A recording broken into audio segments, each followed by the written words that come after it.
बोलिए शंकर भगवान की जय। मोक्षदायक पुण्य क्षेत्रों का वर्णन। काल विशेष में विभिन्न नदियों के जल में स्नान के उत्तम फल का निर्देश तथा तीर्थों में पाप से बचे रहने की चेतावनी। सूत जी बोले, विद्वान एवं बुद्धिमान महर्षियों, मोक्षदायक शिव क्षेत्रों का वर्णन सुनो। तत्पश्चात मैं लोक रक्षा के लिए शिव संबंधी आगमों का वर्णन करूंगा। पर्वत, वन और काननों सहित इस पृथ्वी का विस्तार 50 करोड़ योजन है। भगवान शिव की आज्ञा से पृथ्वी संपूर्ण जगत को धारण करके स्थित है। भगवान शिव ने भूतल पर विभिन्न स्थानों में वहां के निवासियों को कृपा पूर्वक मोक्ष देने के लिए शिव क्षेत्र का निर्माण किया है। कुछ क्षेत्र ऐसे हैं जिन्हें देवताओं तथा ऋषियों ने अपना वास स्थान बनाकर अनुग्रहित किया है, इसलिए उनमें तीर्थत्व प्रकट हो गया है। तथा अन्य बहुत से तीर्थ क्षेत्र ऐसे हैं जो लोगों की रक्षा के लिए स्वयं प्रादुर्भूत हुए हैं।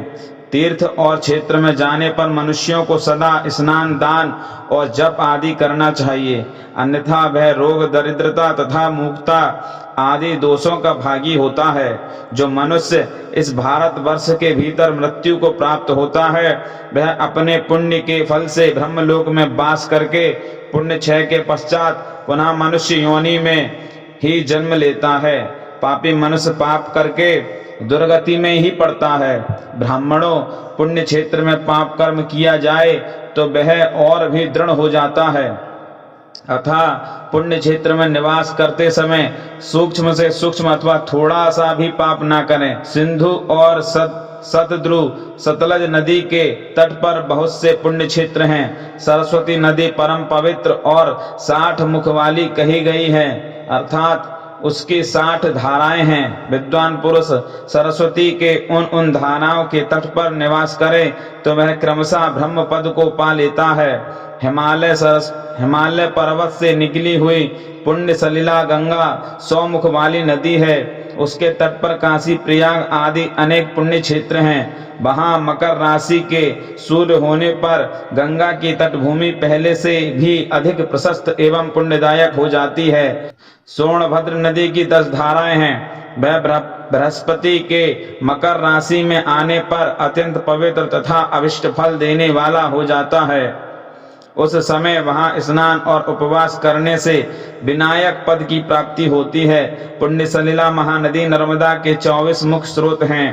उनमें स्नान तथा उसके तट पर निवास करने से मनुष्य को वैष्णव पद की प्राप्ति होती है। तमसा के 12 तथा रेवा के 10 मुख हैं। परम पुण्यमयी गोदावरी के 21 मुख बताए गए हैं। वह ब्रह्म हत्या तथा गौवध के पाप का भी नाश करने वाली एवं रुद्रलोक देने वाली है। कृष्णवेणी नदी का जल बड़ा पवित्र है। वह नदी समस्त पापों का नाश करने वाली है। उसके 18 मुख बताए गए हैं तथा वह विष्णु लोक प्रदान करने वाली है। तुंगभद्रा के 10 मुख हैं। वह ब्रह्मलोक देने वाली है। पुण्य सलिला सुवर्ण मुखरी के 9 मुख कहे गए हैं। ब्रह्मलोक से लौटे हुए जीव उसी के तट पर जन्म लेते हैं। सरस्वती नदी, पंपा सरोवर, कन्याकुमारी, अंतरिक्ष तथा शुभ कारक श्वेत नदी, ये सभी पुण्य क्षेत्र हैं। इनके तट पर निवास करने से इंद्रलोक की प्राप्ति होती है। सह्य पर्वत से निकली हुई महानदी कावेरी परम पुण्यमयी है। उसके 27 मुख बताए गए हैं। वह संपूर्ण अभिष्ट वस्तुओं को देने वाली है। उसके तट स्वर्ग लोक की प्राप्ति कराने वाले तथा ब्रह्मा और विष्णु का पद देने वाले हैं। कावेरी के जो तट शैव क्षेत्र के अंतर्गत हैं, वे अभिष्ट फल देने के साथ ही शिवलोक प्रदान करने वाले भी हैं। नैमिषारण्य तथा बद्रिकाश्रम में सूर्य और बृहस्पति के मेष राशि में आने पर यदि स्नान करें तो उस समय वहां किए हुए स्नान, पूजन आदि को ब्रह्मलोक की प्राप्ति कराने वाला जानना चाहिए। सिंह और कर्क राशि में सूर्य की संक्रांति होने पर सिंधु नदी में किया हुआ स्नान तथा केदार तीर्थ के जल का पान एवं स्नान ज्ञानदायक माना गया है। जब बृहस्पति सिंह राशि में स्थित हों, उस समय सिंह की संक्रांति से युक्त भाद्रपद मास में यदि गोदावरी के जल में स्नान किया जाए तो वह शिवलोक की प्राप्ति कराने वाला होता है। ऐसा पूर्व काल में स्वयं भगवान शिव ने कहा था। जब सूर्य और बृहस्पति कन्या राशि में स्थित हों तब यमुना और सोनभद्र में स्नान करें। वह स्नान धर्मराज तथा गणेश जी के लोक में महान भोग प्रदान कराने वाला होता है। यह महर्षियों की मान्यता है। जब सूर्य और बृहस्पति तुला राशि में स्थित हों उस समय कावेरी नदी में स्नान करें। वह स्नान भगवान विष्णु के वचन की महिमा से संपूर्ण अभिष्ट वस्तुओं को देने वाला माना गया है। जब सूर्य और बृहस्पति वृश्चिक राशि पर आ जाएं तब मार्गशीर्ष अगहन के महीने में नर्मदा में स्नान करने से श्री विष्णु लोक की प्राप्ति हो सकती है। सूर्य और बृहस्पति के धन राशि में स्थित होने पर सुवर्ण मुखरी नदी में किया हुआ स्नान शिवलोक प्रदान कराने वाला होता है। जैसा कि ब्रह्मा जी का वचन है, जब सूर्य और बृहस्पति मकर राशि में स्थित हों उस समय माघ मास में गंगा जी के जल में स्नान करना चाहिए।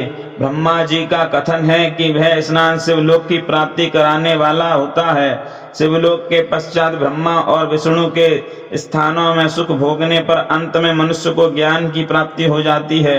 माघ मास में तथा सूर्य के कुंभ राशि में स्थित होने पर फाल्गुन मास में गंगा जी के तट पर किया हुआ श्राद्ध, पिंडदान अथवा तिलोदक दान पिता और नाना दोनों कुलों के पितरों की अनेकों पीढ़ियों का उद्धार करने वाला माना गया है। सूर्य और बृहस्पति जब मीन राशि में स्थित हों तब कृष्णवेणी नदी में किए गए स्नान की ऋषियों ने प्रशंसा की है। उन महीनों में पूर्वोक्त तीर्थों में किया हुआ स्नान इंद्रपद की प्राप्ति कराने वाला होता है। विद्वान पुरुष गंगा अथवा कावेरी नदी का आश्रय लेकर तीर्थवास करे। ऐसा करने से तत्काल किए हुए पाप का निश्चय ही नाश हो जाता है। रुद्रलोक प्रदान करने वाले बहुत से क्षेत्र हैं। ताम्रपर्णी और वेगवती ये दोनों नदियां ब्रह्मलोक की प्राप्ति रूप फल देने वाली हैं।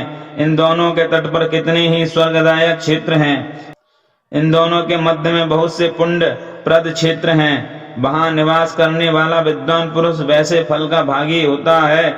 सदाचार, उत्तम वृत्ति तथा सद्भावना के साथ मन में दया भाव रखते हुए विद्वान पुरुष को तीर्थ में निवास करना चाहिए, अन्यथा उसका फल नहीं मिलता।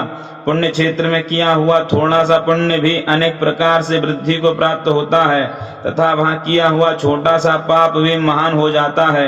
यदि पुण्य क्षेत्र में रहकर ही जीवन बिताने का निश्चय हो तो उस पुण्य संकल्प से उसका पहले सारा पाप तत्काल नष्ट हो जाएगा, क्योंकि पुण्य को ऐश्वर्यदायक कहा गया है। ब्राह्मणों तीर्थवास जनित पुण्य कायिक, वाचिक और मानसिक सारे पापों का नाश कर देता है। तीर्थ में किया हुआ मानसिक पाप वज्रलेप हो जाता है, वह कई कल्पों तक पीछा नहीं छोड़ता है। वैसा पाप केवल ध्यान से ही नष्ट होता है अथवा नहीं। वाचिक पाप जप से तथा कायिक पाप शरीर को सुखाने जैसे कठोर तप से नष्ट होता है। अतः सुख चाहने वाले पुरुष को देवताओं की पूजा करते और ब्राह्मणों को दान देते हुए पाप से बचकर ही तीर्थ में निवास करना चाहिए। बोलो शंकर भगवान की जय।